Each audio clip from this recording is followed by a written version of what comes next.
저희가 오늘 그 세 번째 베드로와 바울의 혼의 구조 같이 말씀을 나눌 차례인데 그 전에 저희가 두 번째 그 내용에서 쓴뿌리의 영향력이 교회에게 어떻게 미쳤나 그 내용들을 살짝 저희가 정리 다시 한번 하고 그다음에 계속 이어서 진행하도록 하도록 하겠습니다. 자, 쓴뿌리의 영향력에 대해서 저희가 어, 지난 지난번에 같이 말씀을 보았는데 쓴뿌리가 있으면 은사를 잘 받지 못한다. 이것이 개인에게도 적용되고 또한 개인들이 모인 교회에게도 마찬가지로 쓴뿌리가 있으면 은사를 통해서 성령의 열매, 복음의 열매를 맺히는데 문제가 되죠. 왜냐하면 그 성령의 소욕과 육체의 소욕, 결정적인 순간에 육체의 소욕이 성령의 소욕, 성령의 열매를 맺는 것을 막기 때문에 그렇다. 쓴뿌리가 있어도 저희가 사역은 하지만 결정적으로 썩지 않는 아름다운 열매를 맺는데 문제가 개인에게도 생기고 교회에게도 생긴다고 말씀드렸어요. 자, 쓴뿌리는 성령의 은사와 동시에 덕을 세우지 못한다 그랬었죠. 그리고 고린도전서 14장 3절에 대표적으로 예언하는 자라는 예언의 은사랑 연결되어 있었는데 모든 은사는 교회의 덕을 세우기 위해 주신 것이고 특별히 신약 시대의 예언은 구약 시대의 예언과 다르다고 말씀드렸습니다. 그래서 이미 완성된 예언, 예수 그리스도의 초림과 재림에 대한 언약의 말씀이 성서를 통해서 우리에게 약속되었기 때문에 나머지 모든 예언들은 이제 덕을 세우는 격려하는 메시지다 그렇게 말씀을 드렸어요. 그래서 은사를 주신 것은 덕을 세우는 것인데 덕을 세운다는 것은 이 edify, strengthen 성도들이 영적으로 믿음으로 자랄 수 있도록 힘을 주는 것이죠. 그 또 다른 얘기는 권면하는 것이고 또 그 또 다른 모습으로 안위하는 것이다 그랬습니다. 그래서 세 번째 이거 마지막 연결되는 거죠. 은사를 받지 못하고 덕을 세우지 못하고 그러니까 결과적으로 성령의 열매를 맺지 못한다 말씀을 드렸습니다. 성령의 열매가 없기 때문에 마지막으로 하나님의 나라를 구원을 받는 문제가 아니라 유업을 다른 이야기로 멸류관과 영광에 참여하는데 문제가 생긴다고 말씀을 드렸던 겁니다.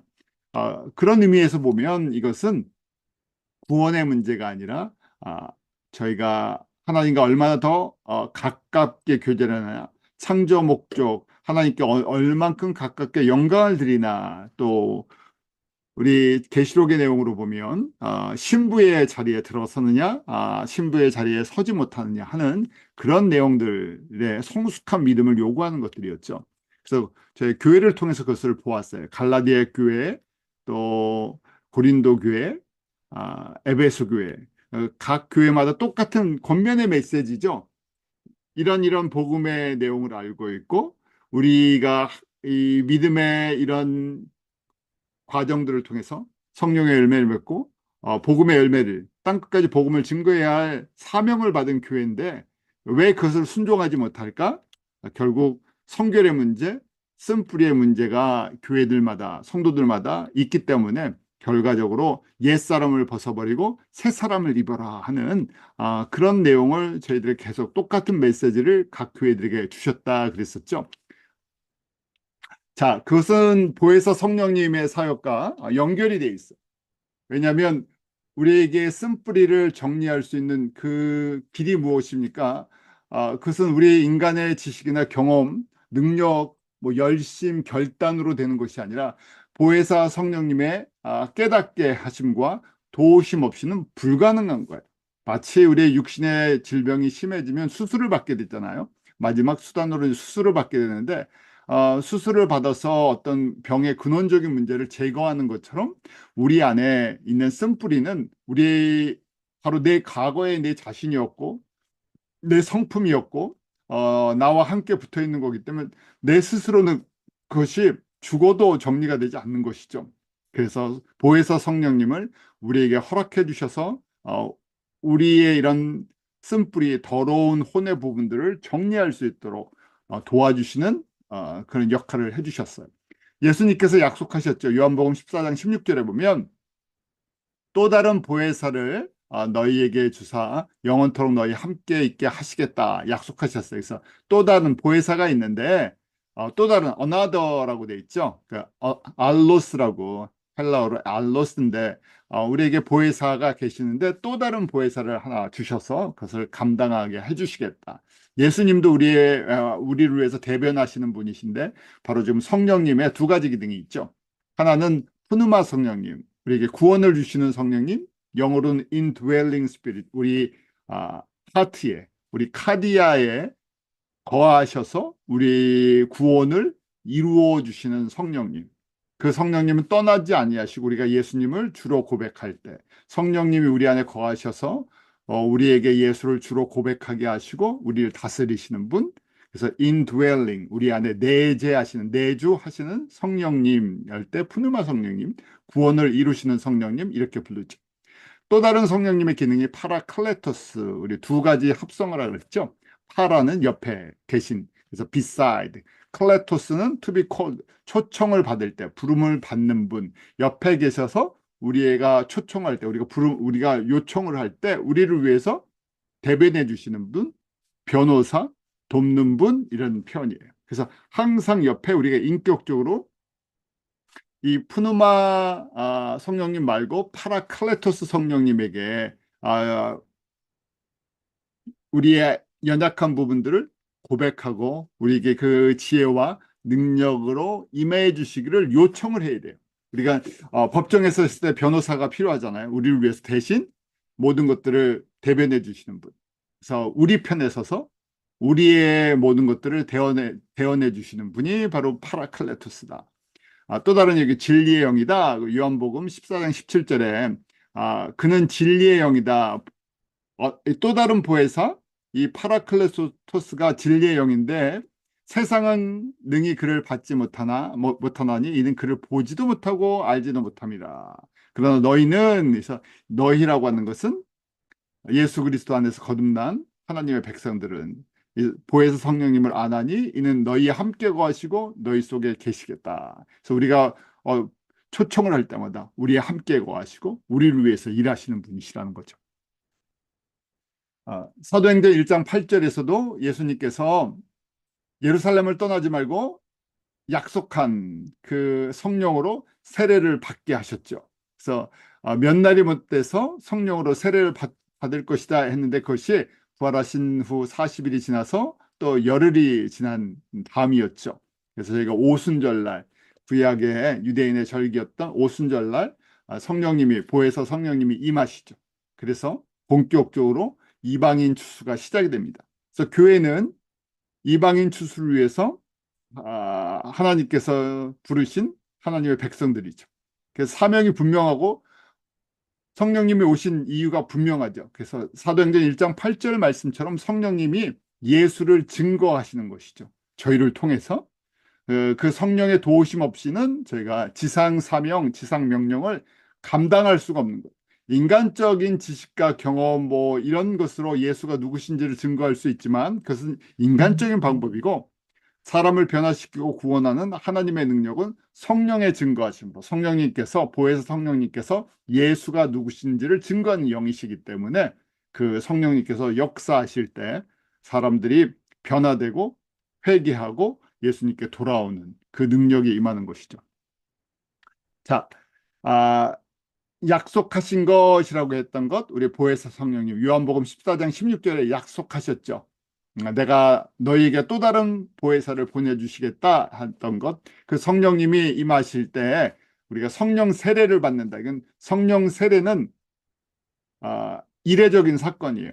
한 번 나에게 임하는 것이죠. 그 성령 세례는 불처럼 임하기도 하고 바람처럼 임하기도 하고 그러면서 우리 안에서 우리의 카디아를 우리가 하나님의 지성소로 성소로 변화되도록 우리를 도와주시는 분입니다. 우리의 속이 하나님의 성전으로 온전히 거룩해져야지 그 안에서 복음의 능력이 나타나기 시작하죠. 자, 이렇게 말씀하신 것처럼 부활하시고 그 5번 지상 명령을 주시고 이 마지막 메시지가 사도행전 1장 8절이었죠. 우리가 사도행전 공부할 때 같이 나눴던 말씀이에요. 성령이 너에게 임하시면 권능을 받는다고 돼 있죠. 한 번 임하시는 것이 아니라 그 성령님이 내게 임하셔서 나를 다스리실 때, 우리가 다스린다고 할 때 이제 충만으로 이어지죠. 성령 충만, fill with the Holy Spirit이라고 그러는데 성령 충만해서 나의 카디와 나의 중심과 나의 지성소와 나의 성소의 모든 것들 그 문까지도 다 다스리실 때 그때 비로소 예수 그리스도가 맥시멈 증거될 수 있는 우리가 통로, 도구가 되는 것이죠. 이것이 바로 예수님의 증인들이라고 돼 있는 것이죠. 증인들이 되는데 예루살렘에서 시작돼서 땅끝까지. 그러니까 지리적으로 보면 예루살렘에서부터 땅까지 성령의 사람들을 통해서 예수님을 증거케 하시겠다. 그렇기 때문에 교회에게 또 예수 그리스도를 믿음으로 고백한 사람들에게 성령의 이 특별한 은혜를 베풀어 주신 거죠. 오늘날도 제가 세계 선교 모든 민족에게 복음을 증거하는 증인이 되려면 결국 이 부분이 정리가 돼야 된다는 것이에요. 이거 정리 안 하고도 사역은 할 수 있어. 사역은 할 수가 있는데 진정한 의미의 성령의 열매, 성령의 열매와 그 생명의 열매가 온전히 맺히질 않는다는 거예요. 왜냐하면 이 일은 내가 하는 것이 아니라 내 안에 계시는 성령님이 하시기 때문에. 성령님이 나를 통해 증거하시는데 우리 도구가 온전치 않으면 우리 그릇이 온전치 않으면 결국 나중에 문제가 인간적인 냄새가 나버리죠. 인간의 냄새가 난다는 것은 사람의 어떤 그 힘이 들어가고 변질되는 이 요소가 들어가서 열매를 썩게 만드는 열매가 온전히 자라지 못하는 그런 일들이 생기기 때문에 그러니까 베드로도 마찬가지였죠. 베드로에게 먼저 성령의 세례가 임하고 성령 충만했을 때 그가 첫 번째 사도행전 2장 41절에 그 오순절날 설교를 할 때 3천 명이 제자가 된 놀라운 역사가 일어납니다. 이것이 베드로의 능력이 아니죠. 완전하진 않지만 성령 충만해서 성령님께서 다스리기 시작할 때 베드로를 통해서 이런 말씀의 능력이 성령의 능력이 나타나기 시작하죠. 이것이 초대 교회의 시작이었고 이것을 저희들에게 원하셨던 것이죠. 자, 저희가 이렇게 베드로가 시작을 했는데요. 베드로도 완전한 사람이 아니었죠. 그래서 저희가 베드로는 어떤 혼의 구조를 갖고 있고 어떻게 이렇게 쓰임을 받았나 살펴볼 필요성이 있어요. 그래서 세 번째 주제가 특별히 베드로와 바울의 혼의 구조를 보면서 하나님께서 베드로와 바울을 부르셨는데 각자 맡겨주신 그릇과 은사와 또 사역의 범위가 달랐죠. 나쁘다 좋다가 아니라 그 하나님께서 맡기신 사명을 감당하는 그릇들로 만들어 가시는 과정들을 보아요. 저희가 항상 이 성전의 구조를 기억하자 그랬었죠. 파라과이에서도 이걸 계속해서 저희가 보았습니다. 왜냐하면 구약의 성전을 이해하는데도 이 그림은 절대적으로 필요한 것이고 또 구약의 성도들도 이 성전에 들어가는 그 계층들이 달랐죠. 일단 저희가 첫 번째 게이트를 들어간다는 것은 하나님의 백성들이 아우터 코트라고 되어 있는 성전 뜰에 들어갈 수 있어요. 성전 뜰이라고 생각하면 성전 뜰은 왜 이방인들이 못 들어옵니다. 그래서 꼭 하나님의 백성들이 들어오죠. 그래서 큰 성전의 문을 들어온다. 그러면 바로 하나님의 큰 구원이 임했다고 이제 볼 수가 있죠. 그 다음에 우리 성소가 있어요. 성소에 들어가는 거는 또 성소는 일반 백성들이 못 들어가죠. 레위 사람들과 제사장들이 들어갈 수 있는 곳이에요. 그리고 지성소는 홀리 오브 홀리스, 지성소는 1년에 한 번 대제사장이 속죄절 욤키퍼 때에 들어갈 수 있죠. 자, 그것처럼 이 성전의 구조를 보면 이 안에 하나님의 백성의 계층들을 이해할 수 있고 어떤 과정들이 있는지를 저희가 알게 돼요. 왜냐하면 성전도 예수님의 표상이기 때문에 그렇고 또 이 성전의 구조는 내 혼의 구조와 같다고 했었죠. 그래서 이 혼의 구조를 이 그림을 보면서 계속 저희가 묵상하고 이해해야 된다고 말씀을 드렸어요. 자, 인간론 공부하면서 끊임없이 우리가 그냥 말씀 묵상합니다, 말씀 묵상합니다 이러지 말고 내 혼의 구조가 성전의 구조다. 그래서 하나님의 말씀이 나의 어느 부분을 다스리고 있나, 어디 거하시나, 예수님이 내 어디서 다스리고 계시나, 내가 예수님을 어디에 모시고 있나, 나의 생각과 내 마음과 내 성품들을 다스릴 때 어떻게 움직이시나 이런 것을 이런 구조를 좀 형상화해서 묵상을 하면 훨씬 더 제가 적용하는데 도움이 되겠죠. 그래서 이 그림, 두 가지 그림은 저희가 항상 묵상하고 외워야 된다고 말씀드렸어요. 자, 베드로의 이 혼의 모습을 보려면 먼저 베드로를 어떤 상황에서 불러주셨는지를 제가 살펴봐야 되겠죠.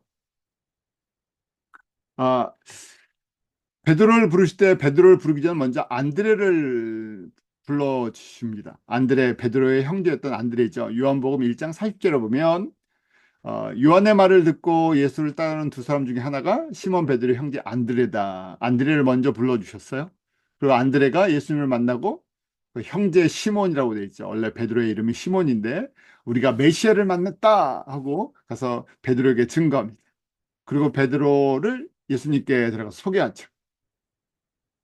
그 요한복음 1장 42절에 보면 아 내가 요한의 아들 시몬이니 장차 게바라 하리라 하시고 예수님께서 이름을 이제 게바로 주십니다. 게바라는 것이 이제 피르라는 베드로라는 말이죠. 우리가 잘 아는 것처럼 게바는 아람어의 이 돌멩이 움직일 수 있는 돌 바위 이런 거예요. 그 베드로의 신앙 고백할 때 그때는 여성형인데 여성형의 페트로스는 움직이지 않는 반석인 예수님을 상징한다 보면 남성형의 이, 아, 베드로는 움직이는 돌 이런 바위 이런 것을 이야기합니다. 그래서 앞으로 베드로가 예수님을 섬기고 이렇게 단단한 믿음의 돌이 될 수 있다고 뭐 그런 이름을 지어 주셨다고 저희가 보죠. 그래서 성품이 들으면 이 바로 움직이는 사람, 그 적극적인 그리고 단순한 이런 성품을 갖고 있어요. 반대로 안드레는 숨어서 일하는 사람, 생각이 깊은 사람, 바나바 같은 사람 이런 성품을 갖고 있어요. 그래서 생각해보고 논리적으로 또 이렇게 하면서 자기가 드러나는 것보다 남을 앞에 세우는 사람이었죠. 그래서 안드레를 통해서 베드로를 불러주십니다. 마태복음 4장 19절 20절에 보면 예수님께서 사람을 낳는 어부가 되게 하게 하시겠다고 말씀하시죠. 4장 19절에 마태복음 4장 19절에 보면 내가 너희를 사람을 낳는 어부가 되게 하리라 했을 때 20절에 그들이 곧 그물을 버려두고 예수를 따른다고 되어 있습니다. 그 말씀을 듣고 결단하는 이런 베드로와 같은 사람은 듣고 감동이 오면 바로 결단을 하죠. 오래 생각하지 않아요. 베드로가 갖고 있는 대표적인 성품의 특징입니다. 주님께서 이런 사람들을 사랑하세요. 한국 분들의 이런 성격들이 좀 많으신 것 같아요. 하나님이 그래서 한국 사람을 사랑하시는 것 같아요. 한국 사람은 듣고 마음이 뜨거워지고 감동이 오면 결단하고 움직이기 시작하죠. 그래서 주님께서 그 아시아에 많은 나라들이 있었지만 그 중에 같은 시기에 저희가 복음을 듣고 가장 대표적으로 한국 사람을 복음의 통로로 사용하시는 것들을 봐요. 물론 전적인 하나님의 은혜입니다. 선택하심도 움직이게 하시는 것도 전적으로 하나님의 은혜죠. 이 아시아의 복음이 지금부터 140년, 150년 전에 비슷한 시기에 다 전해졌을 때 그중에 한국 사람에게 특별한 은혜를 베풀어 주셨어요. 그러기 저희가 잘 아는 평양 부흥운동이 1900년도 초에 일어나게 되죠. 모든 민족 가운데 일어난 것이 아니라 그 1900년도 초에 미국에는 대표적으로 서부에 아주사 부흥운동이 있었고 한국에는 우리 1907년에 평양 대부흥운동이 있었고 영국에도 부흥운동이 있었어요. 어떤 특별한 특정 지역에 큰 부흥운동을 통해서 회개의 역사와 결단과 복음의 통로로 쓰임받는 놀라운 역사가 있었죠. 그 중에 하나로 택함받은 것이 아시아에서도 일본의 식민지 상태에 있었던 한국 사람들이. 왜 그럴까 하면 주변의 아시아의 다른 민족에 비해서 한국 사람들이 이런 말씀을 듣고 사모하는 마음, 그다음에 듣고 결단하는 것이 굉장히 이 베드로의 모습을 많이 닮은 그런 성품들을 가지고 있지 않았을까? 우리가 이제 성품적으로 한번 그렇게 보는 거예요. 베드로의 특징은 이렇게 나타납니다. 그래서 성경에 보면 예수님이 훈련을 시키는데 이런 것이 말씀 속에서 잘 나타나요. 단순하고 듣고 결단하고 움직이는 것, 주변을 살피지 않는 것. 마태복음 14장에 보면 밤 사경, 저희 시간으로 는 새벽 3시에서 6시 모든 사람들이 다 잠들 때 예수님께서 갈릴리 물 위를 걸어서 오십니다. 마태복음 14장 25절에 바다 위로 걸어서 제자들에게 오시니 할 때 그 베드로가 정말 예수님인지 이게 한 의심을 갖게 됐죠. 그래서 28절에 베드로가 대답하여 이르되 주여 만일 주님이시거든 나를 명하사 물 위로 하소서 하고 요청을 해요. 그러니까 예수님께서 오라 하는 명령이 떨어지니까요. 예수님께 대답하시니까 뭐 주변 상황 뭐 재지 않고 그냥 물 위로 그냥 뛰어내리죠. 물 위로 뛰어내려서 걷기 시작합니다. 이런 단순함이 있어요. 그다음에 말씀에 순간적으로 반응을 하고 그리고 결단을 하고 또 이런 모험성도 있고 한편으로 또 다혈질이죠. 그래서 이게 왔다 갔다 해요. 업앤다운이 되게 심해요. 그런데 개척 사역을 하는 데는 이런 복음 증거를 할 때는 이런 사람들이 쓰임을 받죠. 너무 주변의 환경이나 여건들 다 계산하고 주변을 배려하고 이러면 이렇게 하지 못할 때가 있어요. 그래서 하나님께서 이 개척 사역 할 때는 베드로 같은 사람들을 많이 사용하세요. 그래서 베드로 혼자 있으면 또 불안정하죠. 옆에 바나바 같은 사람, 또 마가 같은 사람, 안드레 같은 사람을 붙여주셔서 같이 움직이게 하세요. 에, 반드시 훈련이 필요합니다. 왜요? 혼이 불안정하기 때문에. 저희가 이제 아, 좋은 쪽으로는 결단과 모험성이 강하고 이 부정적인 면으로 볼 때는 불안정화되는 거예요. 이 불안정하기 때문에 갑자기 뚝 떨어질 수가 있어요. 베드로가 그런 모습을 보여주죠. 앞장설 땐 누구보다도 앞장서는데 문제가 생기면 갑자기 뚝 떨어져 버려요. 굉장히 불안정하기 때문에 그래요. 우리 한국 사람의 다혈질이라는 그 기질을 저희가 생각하면 그런 것들을 많이 생각해 볼 수 있죠. 베드로의 신앙 고백을 통해서도 이 두 가지 모습이 같이 나타납니다. 마태복음 16장, 이제 예수님께서 공생의 사역을 거의 이제 3년째 들어갔을 때, 사역이 이제 마지막 순간으로 갔을 때, 예수님께서 드디어 자신의 그 마지막 왜 이 땅 가운데 오셔서 십자가를 지시고 부활하셔야 되는 메시지를 가르쳐 주시기 직전이에요. 그때 저희가 잘 아는 것처럼 제자들이 가이사랴 빌립보 갈릴리 북쪽에 있을 때 사람들이 나를 누구라고 생각하는 질문을 하시죠. 그러니까 아이덴티티예요. 예수님이 3년의 사역을 이제 공생의 사역을 마쳐 가실 때 사람들은 과연 이 이스라엘 사람들은 예수님을 누구라고 생각할까? 그럼 많은 이야기가 나오죠. 어떤 사람들은 세례 요한이 부활한 거다, 엘리야다, 구약의 선지자 중에 하나다. 많은 이야기, 정체성을 정확하게 이해하지 못해요. 그래서 예수님께서 묻죠, 제자들에게. 너희들은 나를 누구라고 생각하느냐?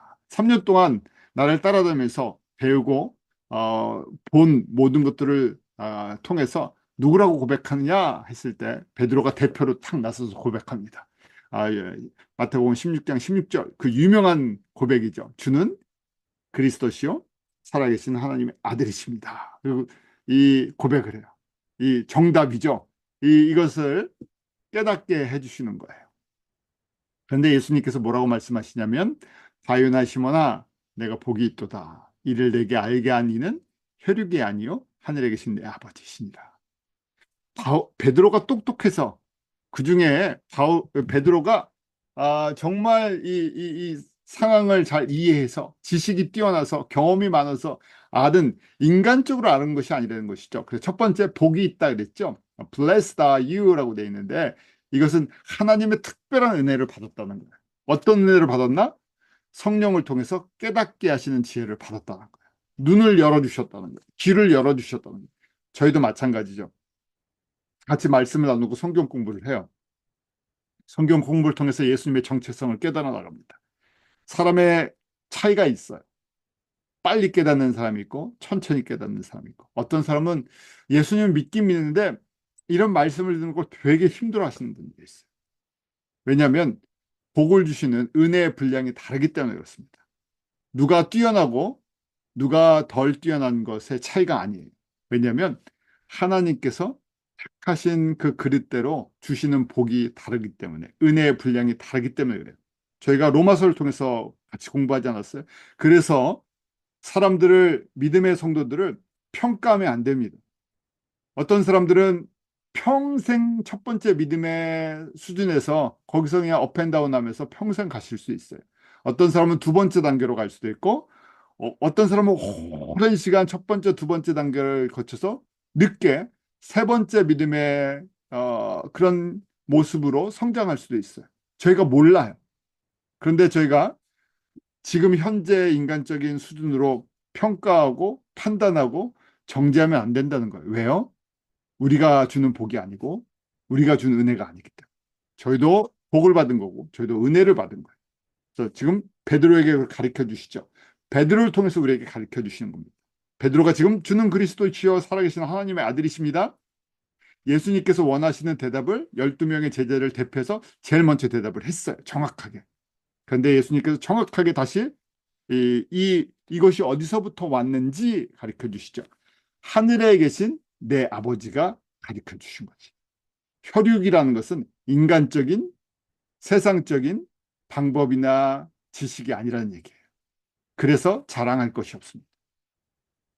에베소서 2장 8절 말씀처럼 믿음으로, 그 은혜를 인하여 믿음으로 말미암아 우리가 구원을 받은 것이죠. 그래서 우리가 자랑할 것이 없어요. 우리의 노력도 아니고 우리의 열심도 아니고.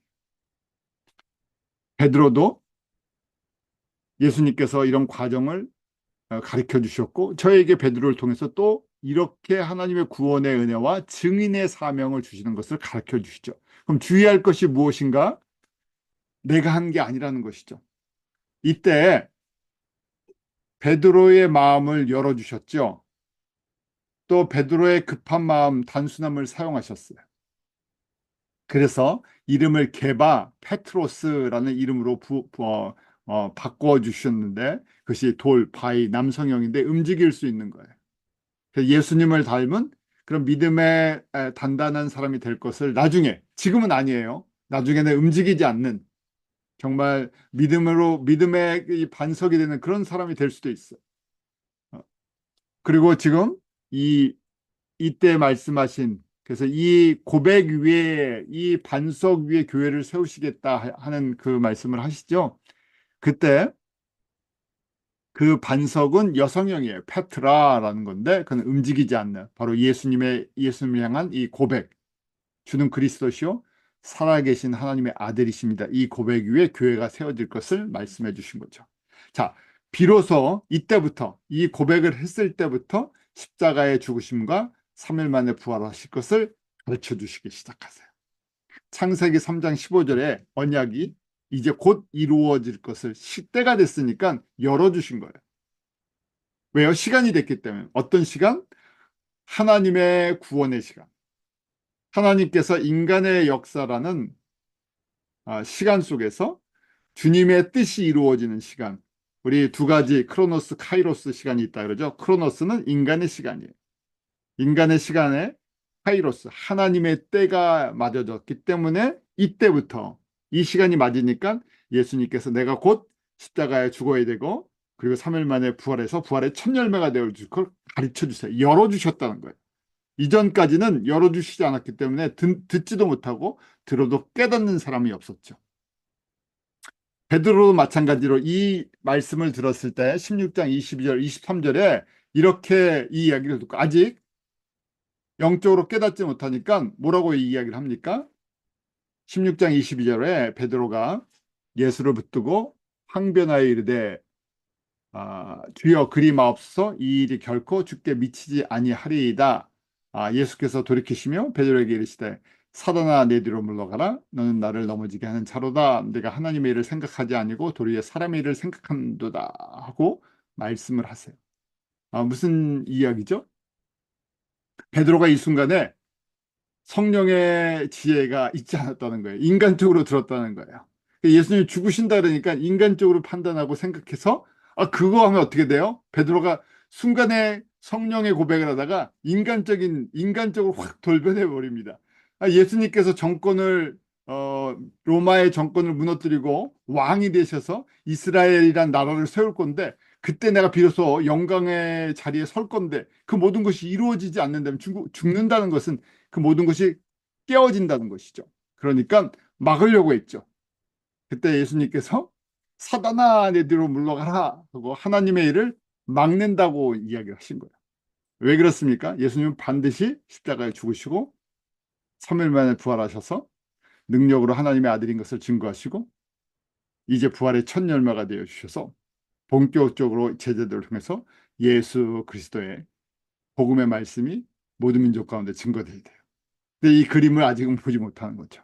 그래서 베드로의 혼의 양면성을 보여줍니다. 불안정한 거예요, 아직은. 그래서 열어주시는 것만큼 보고 나머지는 깨닫지 못하니까 다시 인간적인 이야기를 합니다. 베드로만 그런 것이 아니죠. 이 과정이 3년이라는 과정 속에서 특별히 이제 마지막 예수님이 십자가를 지시기 전에 이런 과정들을 저희들에게 잘 보여주세요. 인간적인 제자들의 모습, 너무나 인간적인 모습.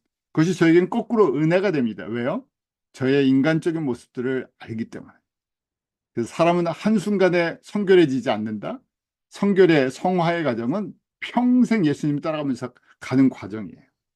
쓴뿌리도 마찬가지죠. 한순간에 빠진 사람이 아무도 없습니다. 베드로를 봐도 그렇고 바울을 봐도 그렇고 모든 믿음의 사람들도 마찬가지예요. 주님께서 은혜를 주시면 조금씩 그런데 이 원리를 알아야 되죠. 왜요? 성령님께서 어떤 경우에 어떻게 하시는지, 어떻게 이 쓴뿌리들이 있었는지, 쓴뿌리가 어떤 영향을 미치는지, 인간의 혼의 구조가 어떻게 돼서 이렇게 치료를 받고 있는지, 그래서 저희가 성령님이 조명해 주신다 하는 마치 뭐 CT나 아니면 엑스레이나 뭐 이런 것을 찍어서 어느 부분에 문제가 있는지를 살피죠. 울트라 사운드도 마찬가지고요. 그것처럼 성령님께서 저희의 연약한 부분들을 비춰주십니다. 부끄러운 부분들을 비춰주시고 더러운 부분들을 비춰주세요. 그것이 은혜라는 거예요. 왜요? 진단할 수 있기 때문에. 그래서 말씀을 통해서 내 혼의 모습들을 비춰주실 때 그것이 우리는 감사의 고백이 되는 거죠. 나의 이런 모습을 보게 해주시는군요. 베드로도 이런 과정을 통해서 자신의 모습을 보기 시작하죠. 두 가지 양면성이 있는 것, 예수님 앞에 칭찬도 받고 야단도 맞으면서 두 가지 모습들을 발견해 가면서 이 부분을 예수님 앞에 내려놓기 시작. 이 부분을 성령님께 고백하는 거예요. 보혜사 성령님이 오셔서 이 부분을 만져주시는 것이죠. 자, 17장에 저희가 잘 아는 대로 변화산 사건이 일어납니다. 예수님께서 이렇게 16장의 고백 후에 6일이 지나서 베드로, 야고보, 요한을 데리고 변화산에 올라가셔서 변형된 이 삼층천의 영광의 모습으로 변화되는 모습을 보여주시죠. 그러니까 그 순간에 베드로와 야고보, 요한은 하나님의 보좌와 예수님의 그 영광을 본 것이죠. 제2 성자 하나님의 영광을 본 거예요. 그리고 그 옆에 모세와 엘리야도 만나죠. 그러니까 어떻게 됩니까? 베드로가 흥분했어요. 카디아, 수케, 호내문들이 막 열리면서요. 이 영적으로 얘기하면 갑자기 저희로 얘기하면 성령 충만한 것이죠. 너무 은혜를 크게 받았어요. 그러니까 뭐라고 얘기합니까? 여기가 좋사오니 초막 3개를 짓겠습니다.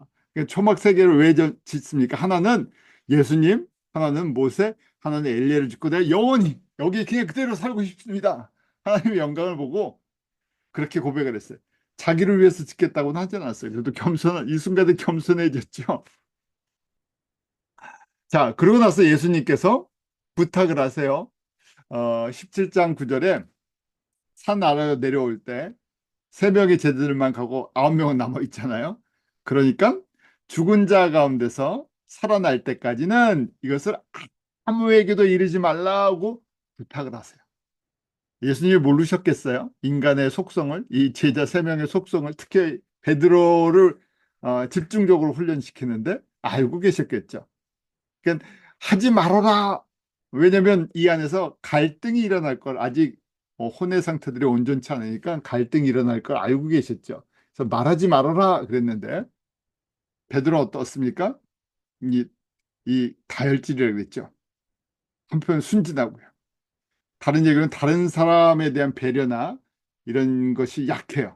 그 다음에 안에 이렇게 잘 오래 간직하지 못해요.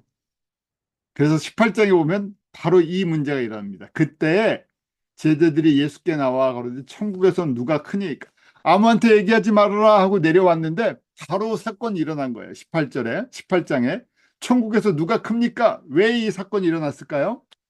내려와서 세 명의 제자 그 중에 누가요? 대표적으로 베드로가 이 안에 그게 깔려 있는 거죠. 뉘앙스가 내려오자마자 조용히 불러고 어떻게 했다고요? 내가 지금 저 위에서 하나님 보좌에서 예수님의 영광의 모습도 보고 모세도 만나고 엘리야도 만났어. 근데 다른 사람한테 안 보여주고 나한테 보여주신 거야. 나한테. 내가 이제 내가 최고가 된 거야. 내가 예수님의 오른팔이야.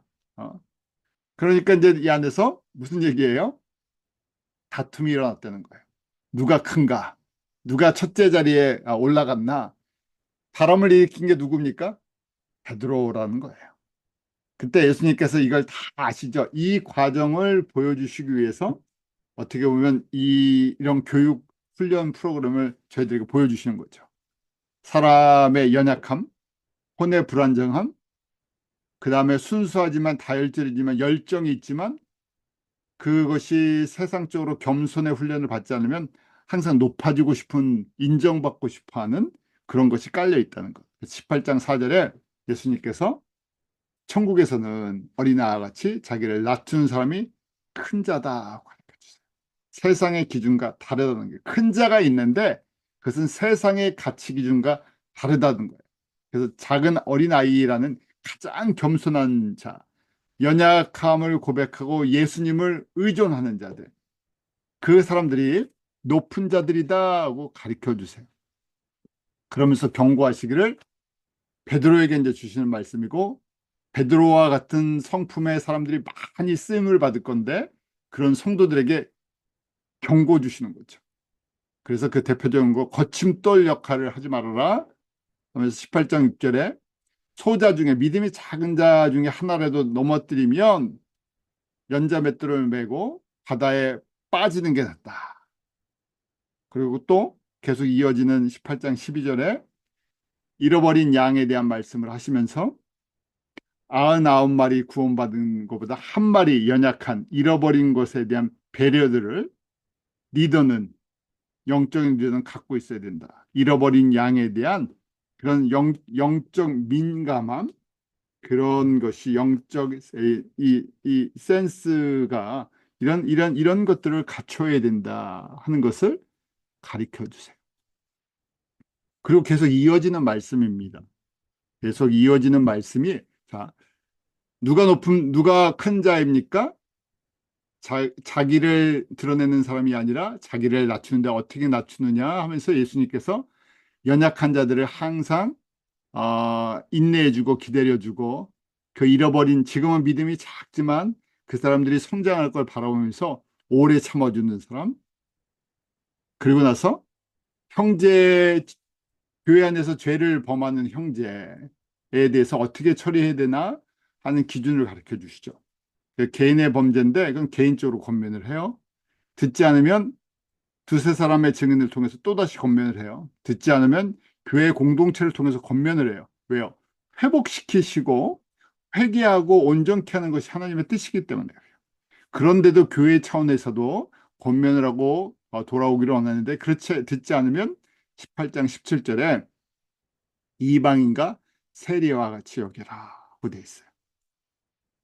이것이 그 저희가 교회를 섬기다 보면 나가는 사람들이 있죠. 그래서 스스로 나가는 거는 저희가 표현하면 성경적인 방법, 강제로 쫓아낼 수는 굉장히 어려운 거예요. 강제로 쫓아내는 것은요. 아주 극심한 경우 아니면 강제로 쫓아내지를 않죠. 교회에서요. 교회법이 그렇습니다. 강제로 한다는 것은 너무너무 극심할 때, 주변의 영향력이 너무 악한 영향력이 클 때 외에는 회개하고 돌아올 수 있는 분들을 항상 열어주시죠. 이 원칙 때문에. 개인적으로 권면하고 두세 사람의 증인을 통해서 권면하고 교회로 권면하는 이런 과정들을 겪는다는 거예요. 그래서 베드로에게 다시 어디까지 용서해 줘야 되는지 형제예요. 세상 사람이 아니라 형제가 잘못하면 몇 번 용서해 줘야 됩니까? 베드로가 이 얘기를 계속 연결되는 거예요. 들으면서 성서적으로 아주 그냥 크게 마음을 써갖고 당시 세 번이 최고지만 한 일곱 번 하면 되지 않았습니까? 하고 베드로가 이제 질문에 답을 하죠. 근데 예수님께서 뭐라고 말씀하십니까? 일곱 번이 아니라 70번씩 일곱 번이라도 같은 죄를 짓고 회개하면 70번에 일곱 번, 77이 49, 490번이래 계속 용서해 주라는 거예요. 끝없이 용서해 주라는 거예요. 사람의 수준이 아니기 때문에. 그것이 예수님의 마음이라는 거예요. 우리가 예수님 앞에 잘못한 게 490번만 되겠습니까? 같은 죄를 우리가 490번만 짓나요? 아니죠. 같은 죄를 어떻게 보면 매일 질 수가 있어요. 365일 질 수도 있어요. 그런데도 예수님께서 또 용서해 주시고 또 기다려 주시고 변화시켜 주시고 예수님의 복음의 통로로 쓰임 받기를 원하세요. 저희가 이 두 가지예요. 완전해서 쓰임 받는 것이 아니라 공사가 진행되면서 쓰임을 받아요. 그래서 지금 이 과정이죠. 내가 어떤 존재인가? 1만 달란트 빚진 자, 100데나리오 빚진 자의 모습으로 마지막 예수님의 용서의 은혜가 얼마나 큰지를 보여주세요. 그래서 저희가 얼마 빚을 탕감받은 사람들입니까? 1만 달란트 우리가 빚을 용서받은 사람. 그래서 그것을 깨달으면서 형제들을 얼만큼 용서해야 됩니까? 우리 형제들끼리 짓는 죄는 100데나리온 분이 되지 않는다. 왜냐하면 하나님과 나와의 관계 속에서 내가 빚이 얼마가 있었나? 1만 달란트. 볼 수 없는 천문학적인 숫자예요. 원죄의 부분이죠. 우리가 매일 맺는 자범죄를 돈으로 계산하면 1만 달란트가 아니라 10만 달란트, 100만 달란트 계산을 할 수가 없어요. 그런데 우리 믿음의 형제 안에서 일어나는 일들은 계산할 수 있는 돈이에요. 계산 가능한 거예요. 그런데 우리가 이게 이 주님의 용서해 주신 은혜의 분량을 잘 깨닫지 못하면 이게 용서가 되지 않아요. 그래도 용서가 하루아침에 되는 것도 아니죠. 조금씩. 이게 무엇이랑 연결되어 있습니까? 우리 안에 있는 여러 모습의 쓴뿌리랑 연결이 되어 있어요. 그래서 예수님께서 쓴뿌리를 없애는 훈련을 이런 과정을 통해서 저희들에게 허락해 주세요. 베드로도 예수님 앞에서 이런 모습을 계속 자신의 모습을 보게 하고 또 교회 안에서 이 훈련을 형제들 간에 계속 훈련을 받게 하시면서 성화되어 가면서 쓴뿌리가 정리되어 가면서 계속 사역을 해나갑니다. 결론적으로 그렇습니다. 그래서 완벽한 사람은 없어요. 근데 내가 이런 연약한 가운데도 주님께서 은혜를 주셔서 나를 용서해 주시고 사용하신다는 것을 고백하는 그 겸손함이 필요하죠. 겸손함을 잃어버릴 때 저희는 한순간에 정말 주님의 이 복음의 역사가 어떻게 일어나는지를 잃어버리는 자가 되죠. 그래서 아무리 뛰어난 사람도 저희가 잊지 말아야 될 것은 1만 달란트 빚진 자로서 주님께서 은혜를 베풀어 주셔서 저희가 쓰임을 받고 있다는 거죠. 그래서 다른 형제들, 연약한 자들을 섬길 때, 복음을 전해줄 때 항상 이 도전이 있다는 것이. 저희가 오늘 이 말씀 베드로를 통해서 한번 더 깊게 묵상하시고 적용하시는 은혜가 있기를 원합니다. 기도하겠습니다.